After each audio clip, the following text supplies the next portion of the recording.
आज मैं 2 कविताएं आप सब के सामने प्रस्तुत करने जा रही हूँ। उम्मीद है आप लोगों को पसंद आएगी। तो before I start I just wanted to ask you all कि आप में से कितनों की लाइफ में प्रॉब्लम्स है, छोटी बड़ी प्रॉब्लम्स सबकी लाइफ में, राइट? तो हम सबकी लाइफ में छोटी बड़ी सारी प्रॉब्लम्स होती है, लेकिन हम अपनी प्रॉब्लम्स को सबसे बड़ा मानते हैं जब तक हमें दूसरों की प्रॉब्लम्स पता नहीं होती है, राइट?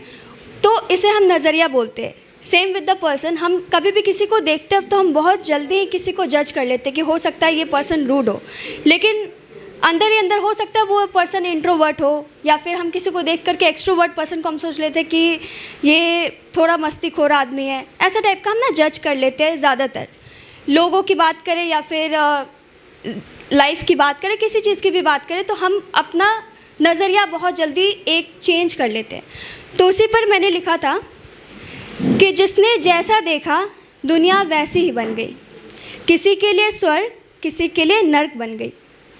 कोई अंधेरे से डरकर भाग जाता है, कोई अंधेरे से डरकर भाग जाता है, तो कोई उसी अंधेरे में चांद सा चमक जाता है। कोई पतझड़ में उजड़ा बाग देखता है, कोई पतझड़ में उजड़ा बाग देखता है, तो कोई उसी में आने वाले बसंत की राह देखता है। कोई बारिश की बूंदों से शिकायत लिए बैठा है, कोई बारिश की बूंदों से शिकायत लिए बैठा है, तो कोई उन्हीं बूंदों में अपना बचपना ढूंढ लेता है। जिसने जैसा देखा दुनिया वैसी ही बन गई, किसी के लिए स्वर्ग किसी के लिए नर्क बन गई। शुक्रिया।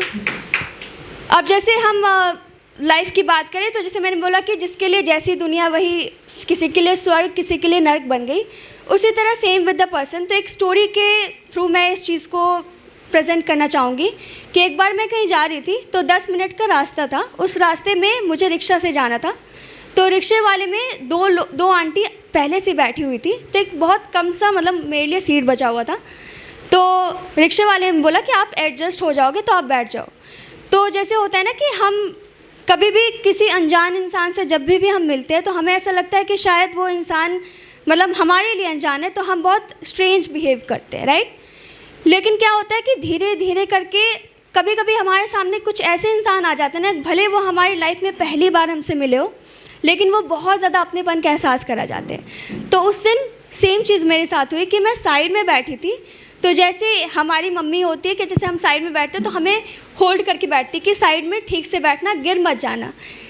उस आंटी को मैं पहली बार मिली थी और इस बात को हो गए 2.5 साल, लेकिन उस आंटी ने इतना अच्छे से अपना एक बिहेव मेरे साथ इतना अच्छा सा गेस्चर किया था कि मुझे वो चीज़ आज भी याद है कि जब मैं साइड में बैठी हुई हूँ, उन्होंने मुझे साइड में पकड़ा था और उन्होंने एकदम मम्मी की तरह मुझे प्रोटेक्ट कर रही थी कि मैं साइड से अच्छे से बैठूँ, मैं गिर ना जाऊँ। और फिर जब मैं उतरी हूँ तो फिर वो बोलते बेटा ठीक हो ना। तो वही होता है कि जब भी हम किसी से मिलते हैं तो भले वो इंसान हमारे लिए एक टाइम के लिए वो स्ट्रेंज हो, लेकिन वो अपने दिल में कुछ जगह बना जाते हैं। उसी पर मैंने लिखा था कि अनजान सफ़र के अनजान रास्ते में कोई अनजान मिल जाते हैं, अनजान सफ़र के अनजान रास्ते में कई अनजान मिल जाते हैं। अजनबी होते हुए भी वो ना जाने क्यों एक पल के लिए अपनेपन का एहसास करा जाते हैं।